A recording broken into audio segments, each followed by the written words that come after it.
में देखते हैं। आपने निवेश की बात कही, बड़ी कंपनियों की बात कही कि निवेश के लिए लोग आ रहे हैं, जनरल बॉडी मीटिंग्स कर रहे हैं कश्मीर में।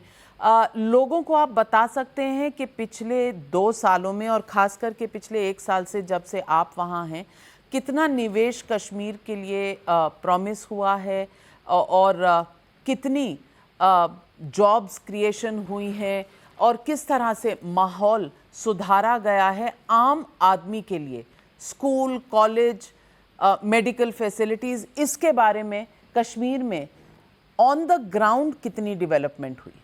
पहली बात मैं इंडस्ट्री से शुरू करता हूं। भारत सरकार ने प्रधानमंत्री जी के नेतृत्व में एक इंडस्ट्रियल स्कीम यहां के लिए घोषित की और मैं कहना चाहता हूं कि उस स्कीम की घोषणा के बाद जो जम्मू कश्मीर प्रशासन को करना था, पिछले 5-6 महीनों में उस काम को हमने किया और आज की तारीख में हमारे पास 26,000 करोड़ के इन्वेस्टमेंट के प्रस्ताव आ चुके हैं और ये वो प्रस्ताव हैं जिन्होंने बाकायदे अपनी डीपीआर जमा की है, हमारे इंडस्ट्री डिपार्टमेंट को पैसा जमा किया है। उसमें से मोटे तौर पर 3,500 करोड़ की स्वीकृति और उनको लैंड अलॉटमेंट का काम भी पूरा किया जा चुका है।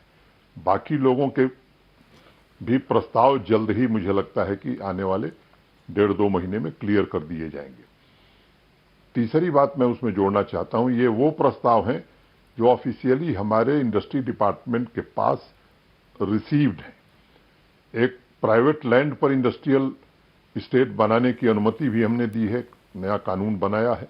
उसमें भी देश के बड़े औद्योगिक घराने जमीन मालिकों से बात कर रहे हैं। उसका कोई आंकड़ा हमारे पास नहीं है।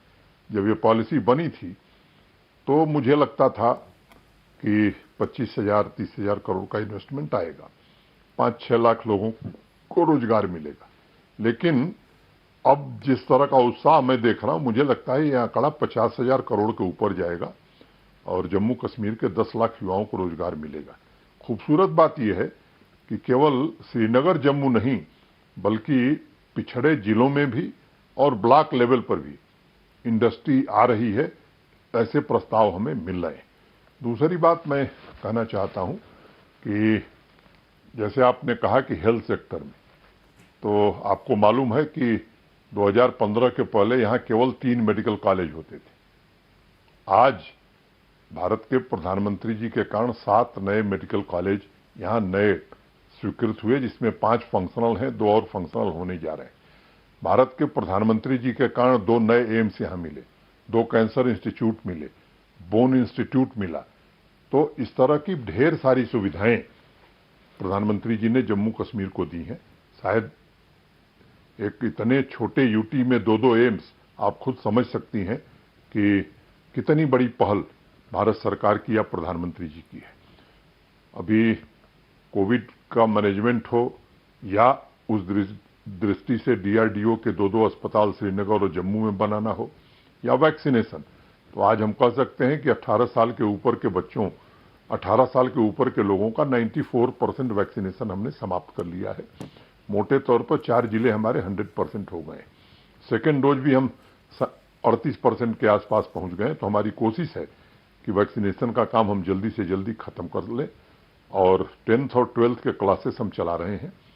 वैक्सीनेशन हो जाने के बाद बाकी बच्चों के भी पढ़ाई लिखाई का इंतजाम हम देखेंगे।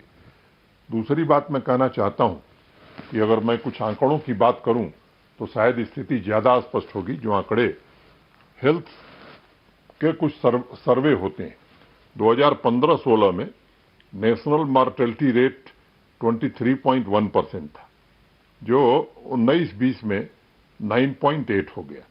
इन्फेंट मॉर्टेलिटी रेट 15-16 में 32.4 था, जो घट करके 16.3 हो गया।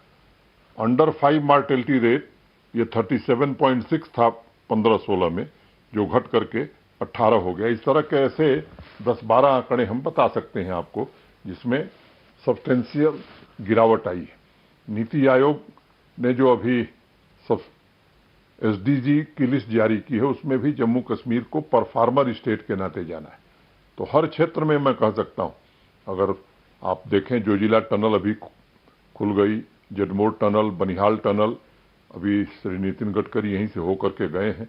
नेशनल हाईवे का बड़ा इंफ्रास्ट्रक्चर यहाँ बन रहा है, आने जाने की सुविधा हो रही है। जो रेलवे का ब्रिज है चिनाब नदी पर, जिसे हम एफएल टावर्स से जिसकी ऊंचाई ज़्यादा है, उसका भी काम अंतिम चरण में है।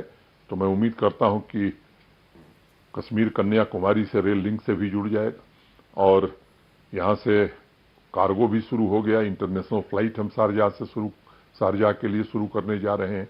पहले की तुलना में फ्लाइट्स की संख्या श्रीनगर से काफ़ी ज़्यादा बढ़ गई है।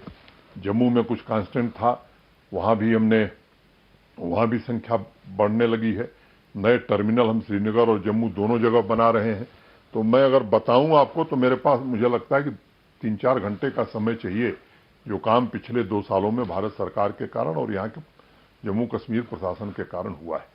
नौजवान और महिला ये हमारी प्राथमिकता में रही है। मिशन यूथ के नाम से हमने अनेक कार्यक्रम किए और आपको तो मालूम है कि यहाँ किस तरह से एक बड़े समुदाय के साथ मैं समझता हूँ कि भेदभाव किया गया, चाहे वो वाल्मीकि समाज के लोग हों, पिछड़े लोग हों या ट्राइब के लोग हों, यहाँ की बच्चियाँ हों, यहाँ की बहनें हों, वेस्ट पाकिस्तानी रिफ्यूजी हों। एक बड़ा भारी समूह है जो मैं समझता हूँ कि अन्याय झेलता रहा है। ऐसे लोगों के साथ सामाजिक न्याय भी हो रहा है। फॉरेस्ट राइट एक्ट के तहत अब जो हमारे एसटी शेड्यूल ट्राइब भाई हैं, चाहे गुजर हों, बकरवाल हों, सिप्पी हों, गद्दी हों, इनको इंडिविजुअल और कम्युनिटी राइट्स दिए जा रहे हैं। उनके विद्यालयों को अच्छा बनाया जा रहा है। एकलव्य विद्यालय हम बना रहे हैं। स्कॉलरशिप 42,000 लोगों को नई दी गई है।